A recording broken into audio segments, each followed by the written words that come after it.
Welcome to this week's edition of Taiwan Talk. I'm Hope Go. For the last 12 months, many of us have watched in horror as Russia attacked Ukraine and committed atrocities to the extent to which we won't know about until the fighting is over. For many of us, the events, like so many others, are headlines. But for Taiwan's expatriate Ukrainian community, the war unfolding on the other side of the world is more than that. The news represents heart-wrenching updates of hometowns obliterated, lives upended, and possibly even loved ones lost. This week we speak to Alex Khomenko, a Ukrainian living in Taiwan and one of the organizers of Taiwan Stands with Ukraine. He's one of the leading voices in the community, determined to keep Taiwan in the know about the events that are, even now, unfolding in his home country. It's been about 6 months when things happened. I'm glad that I at least had 6 months. I was talking to one of our other supporters the other day after the rally, who's Ukrainian, and she actually landed in Taiwan on 2/24 last year, the day the war began. And then she had to spend 2 weeks in quarantine by herself while reading about and processing it. So could be worse. You were a very prominent figure last year. You were the lone person that stood outside the Russian office, and then one person became two, and then two became many, right? How did you feel when you saw the multiplying effect of what it is you had done? Well, first of all, it was, even though I was the first one physically there, other people had the same idea and showed up. A few showed up later that day. A few more showed up the next day, so I certainly can't claim to be the one who got everyone there. But it was very powerful to see the first day. Maybe there were a couple of people. Second day, I think we maybe had 20. And the third day, which was a Saturday, we probably had a couple hundred people on that corner. We had press. We had Ukrainians, Taiwanese, Europeans, a lot of supporters. It definitely was very encouraging to see that many people. And that's where a lot of essentially our movement, the Taiwan Stands with Ukraine, the little volunteer organization that I'm a part of, it all began right there on the corner by just meeting people, finding others who wanted to act and figuring out what we could do. How many people does the organization have now? We're not a formal organization, so it's really hard to count, but I would say the core organization right now is a handful, 5, 6 people maximum, people who really drive the event organization and or help maintain the social media accounts. And then beyond that, there is a much bigger group of volunteers, I would say, several dozen people who reliably join in when we have events, whether it's rallies, whether it's cultural events that we do. I think it's, altogether looking at people who participate fairly regularly, it is several dozen people at least, and people who have come to more than one event over the course of the year. How have you coped with holding down your job and trying to stay engaged and trying to mobilize at the same time? Yeah, no, it's been really difficult. I think, a huge chunk of the difficulty fell onto my wife. Right now she's not working, so she is doing a bulk of the childcare when the kids are not in school, and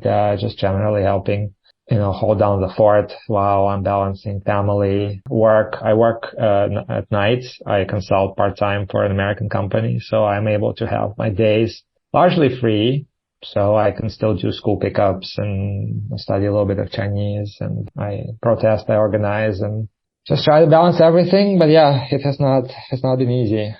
Okay, if I had to ask you what the highs and the lows were for the past year, what would they be for you? Not just in terms of protesting and organizing, but also in watching what's happening in your home country. I think the first 3 or 4 months were really hard and definitely were full of, many, many lows, mostly just connected to watching the war and the atrocities unfold. And before it became clear that Ukraine will hold, and that the world will support us, and that we will not be defeated, in short order. So I think until we got through that period, it was, just a real roller coaster, right? Because every couple of days, news would come out about something horrible happening, or, more territory lost, or, my hometown being shelled, or all those things. And then I think come summertime, in the middle of the summer, it became more clear that we have a chance, that we'll continue to fight, that we'll continue getting support. It's not that the atrocities that stopped, right? But it just became strangely more, habitual, more normal to kind of coexist with wartime, however horrible that sounds. And you just kind of think everybody just got more resolved to keep moving forward. That's all we can do. Keep helping, keep supporting, keep fighting. Some highs were certainly, being able to organize some events that attracted quite a bit of following here in Taipei, bringing the communities together to support, to unite, to organize. I think those were always great. Establishing the links and having the support of the Taiwanese government has been great. It really, really helped from day one to have that support. And then seeing how our efforts got noticed, in Ukraine and really helped, I think, to further the links between Taiwan and Ukraine, and having the parliamentary delegation visit last year and, going to the reception with the Taiwanese government and the Ukrainian delegation, and just seeing the support and the connections and seeing the hope of, hopefully some more formal Ukrainian representation coming to Taiwan in a couple of years, and kind of seeing how our work fits into that. I think that's been really rewarding. We're entering the second year of the war.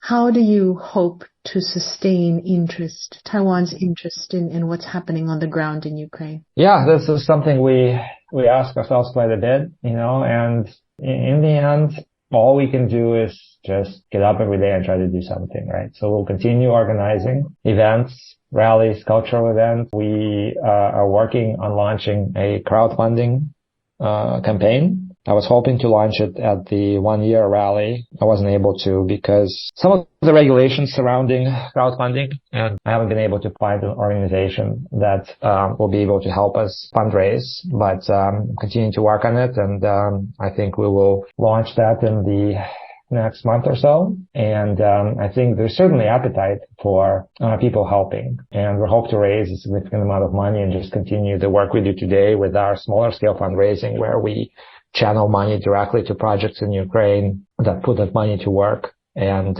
we make sure they know that the help is coming from Taiwan, and we ask them to promote Taiwan in Ukraine. And then we get feedback from them showing what they've done, and we post it here on our social media to show where the money is going. So we hope to be able to tap into the support and do some good work with that. And yeah, we'll continue organizing. Probably we'll try to do another cultural event in the spring here in Taipei. Have some other ideas for how to try to connect with the Taiwanese and bring awareness about Ukraine and the war and Ukrainian culture and society here to Taiwan, and promote that. And so yeah, we'll just continue doing that and hope that people will still know that the war hasn't stopped. And we want support. We appreciate support. And I think by now a lot of people in Ukraine know about Taiwan's generosity and Taiwan's help, and we just hope to continue developing that. When the war ends, which I hope will be soon, what's the first thing you want to do? The wars don't really end, right, on a certain date. So I think certainly there will be desire, I think, if there is some sort of event, that can be considered to be an end, I think certainly the Ukrainian community would take a pause to acknowledge and perhaps celebrate it. But in the end, it's not the end. There's still a country to rebuild. There's still a chance that, Russia may just want to take a pause and, rearm and try it again. I mean, there's still, the rebuilding, the recovery, a huge amount of trauma. So I think even if we take a short pause to celebrate something, next morning we'll wake up and we'll know that there's still years and years of work ahead of us. So I think we'll just hope that the killing will stop, and we'll continue working in a more peaceful way to rebuild the country and to continue helping Ukraine from Taiwan or from wherever we are. You were listening to Alex Khomenko, a Ukrainian living in Taiwan and one of the organizers of Taiwan Stands with Ukraine.